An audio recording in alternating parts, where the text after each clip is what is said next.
بسم اللہ الرحمن الرحیم۔ جیسا کہ آپ جانتے ہیں کہ چند دن قبل ارجا کے مقام پہ ہمارے جموں کشمیر جوائنٹ عوامی ایکشن کمیٹی کے ممبر راجہ غلام مجتبیٰ، ممبر عوامی ایکشن کمیٹی ارجا عابد عباسی، ڈاکٹر فیض اور دیگر جو اپنے ساتھیوں کے ہمراہ ارجا مل کے اندر گئے، وہاں پہ جا کے جو ہمیں گندی ایک ایکسپائر گندم، زہر آلود گندم جو پسوائی کر کے عوام کو آٹا کھلایا جا رہا تھا، اس حوالے کی ویڈیوز بھی منظر عام پر آئی۔ انہیں تو یہ چاہیے تھا کہ حکومت کو اس فوری طور پر اس کا نوٹس لینا چاہیے تھا اور مل مالکان، food inspector, D F C, ان کے خلاف مقدمہ درج ہو کے اس مل کو سیل کیا جانا تھا۔ لیکن اس کے برعکس جن لوگوں نے، جن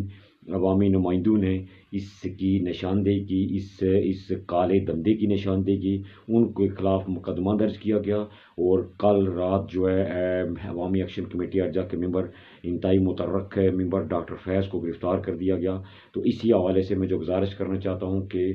اس بدماشی کے خلاف، اس مل مافیا اور ملی بھگت کے خلاف، اس عوام کو گندا آٹا کھلائے جانے اور اس سے بے بنیاد گرفتاری اور ایف آئی آر کے خلاف جو ہے کل